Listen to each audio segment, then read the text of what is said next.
Hi, it's Paul from Big Fish Projects. Welcome to the first in many clips and series of videos that we're going to be shooting, just unpacking alternative energy as a subject and the different types of technologies and solutions incorporated into it. We are filming most, if not all, of these videos from our premises in Meadowdale, Johannesburg.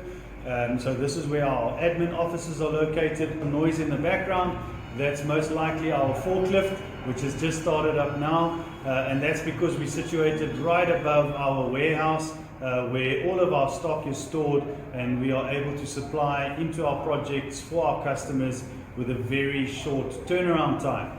So apologies if you do hear that background noise. So what do we want to talk about today? Today we want to address some of the burning issues in South Africa, which is where we are located, and that is electricity supply interruption. Now, what can cause electricity supply interruption? There's a couple of common causes in South Africa.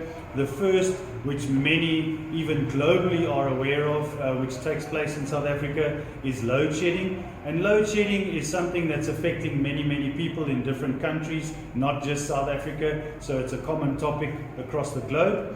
What we also experience electricity supply interruption from is infrastructure that is not working correctly, or infrastructure that is failing as a result of age and lack of maintenance. So those are the main two criteria. Unfortunately, in South Africa, we also experience cable theft, and if that does take place, then that can cause supply interruptions.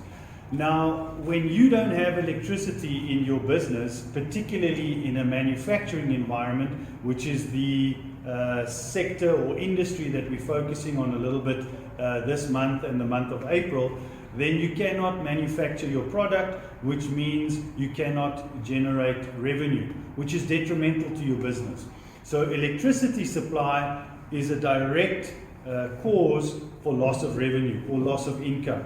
So as a business, you want to be able to look for a viable solution to address that problem. And that's what we're going to touch on lightly today. Now, when you look at alternative energy, there's many different products, there's many different technologies, and there's many different applications. For the conversation today, I want to focus on two in particular. The first being a grid-tied application, which is your lowest cost or lowest capital value type of solution when considering solar, and then hybrid. So hybrid by default usually incorporates an element of storage, usually in the form of a lithium battery. So let's rewind a little bit. The first is a solution. Now what that means is, as a solution, you have solar panels, and I'll talk a little bit about the various options available in terms of mounting or installing the solar panels. Those are then connected to an inverter. Now the inverter takes DC power from the solar panels and inverts it into AC power, which is then available for you to use on your premises and in your manufacturing activities. Now a grid-tied inverter, as the name alludes to, is connected to the grid, or is connected directly to an electricity supply. And by default, the grid-tie inverter requires a reference, and this is often, in most cases, a reference from the grid, or your municipal connection, if you like. Now, how does a grid-tied solution work? What it does in terms of targeting with regards to the type of application is your electricity cost. So a grid-tied solution, as I mentioned earlier, is your lowest capital cost, so your lowest cost entry point into the technology, but it has a down in that it does not have a backup component like a battery. So if there's an interruption in supply from the municipality or the grid, by law, a grid-tied inverter needs to shut down within a very short space of time. Now, one of the main reasons for this is to avoid a solar system that is connected to the network or the grid pushing power back onto the network in the event of maintenance taking place, and for example technicians being present on the network line. This could then have very bad results. So a grid-tied system must shut down within a very short space of time. Now there is a way to address this or circumvent this if you want to have ongoing supply for your business or premises in the event of an interruption in your electricity supply, and that is by bringing on board a second reference. Now one of the most common ways of doing this is a generator, in most cases a diesel generator. So what would practically happen in terms of the process is you would experience a supply interruption of electricity from the municipality, your solar system would shut down, and your generator would start up. Often, a generator can start up automatically by means of an ATS or an automatic transfer switch. And how that works is it will detect that there's a supply interruption from the municipality. It will then give a command to the generator to start up, and the generator will do so and then get up to operating temperature. Once it's at operating temperature and the voltage and frequency is stabilized, then the solar system, the grid-tied solar system, can pick up a stable reference from the generator and the solar system can come back online. Now what does that mean in terms of the inner workings of the solution? What we want to do is we want to drive down your running costs or your operational costs of the generator. So we want to get it down to the lowest economical level of operation, which is idle speed. And what that translates to, if a generator is idling, in most cases, is about 30% of its rated capacity on the electrical side. So you want your generator to be idling, and then as a result of that idle speed, it will deliver or make available 30% of its rated electrical capacity. Then the solar system, depending on the weather conditions, will pick up the slack or the additional requirement of the load for the premises. So you've got your solar system doing most of the legwork, obtaining a reference from your diesel generator, and your diesel generator just idling. Now what that means for your ongoing operational costs for your generator is you reduce the running time, or so your general operating costs, so you don't have to service your generator as frequently, and you also use less fuel. So the harder a generator works, the more fuel it uses.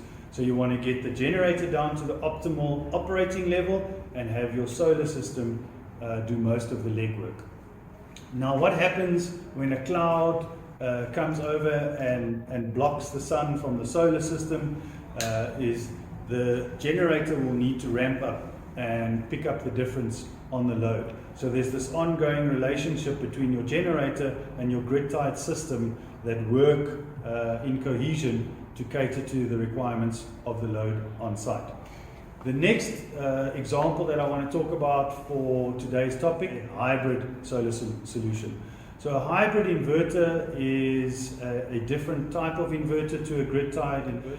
In most cases, it also connects to the grid, and it has to feed power back onto the grid. If you have a net metering option in your municipality, then you can feed power back onto the grid and bank power. And depending on the tariff structure in place, if there is one, if it's 1-to-1, then technically speaking, you can bank power at the same tariff or rate that you buy power at. So it does add a lot of value. Grid-tied systems can do this as well if you're allowed to, so you can push power back onto the grid. And there's all sorts of safety protocols in place to make sure that it's happening in a controlled environment and that you're only pushing power back onto the grid when and as you are allowed to. Now coming back to a hybrid system, the hybrid inverter is different to a grid-tied inverter in that it has the capability to accept or be connected to a battery bank. Now in most cases in today's systems, the battery bank is predominantly made up of lithium. There's different variations of lithium technology, but just to keep it simple, we talk about a lithium battery. Now this adds a lot of value because in the event of load shedding or supply interruption from the municipality, you don't necessarily need a generator to start up for a hybrid solar system to continue working. It will use the energy available stored in the battery bank to continue to support your load. So the great thing about a hybrid inverter is if the weather conditions are great outside and the sun is out, your solar system will be operating at its most efficient, and it can also draw additional energy if required based on the load from the battery bank.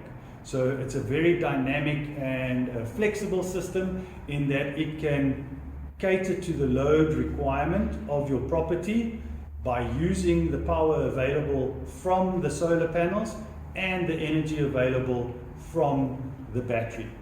At night, if you have a requirement or your operation for your business is at night time as well, the battery can also cater to your requirement at night. Now, the downside of a hybrid solar system, particularly where a lithium is part of that solution, is it does come at a higher cost. So you pay a premium for the additional flexibility of having energy access available being stored in a lithium battery. But obviously there's many upsides to it. So those are the two basic concepts when starting to consider solar technology and trying to figure out how solar can add value to your business, particularly if you're in a manufacturing environment. As I mentioned earlier, if you're not able to manufacture your product, you do not have the ability to generate income. So that's what we want to avoid. We want to bring about solutions to be able to give you options that you can consider to ensure that your business can remain operational even in the event of load shedding or some sort of electricity supply interruption.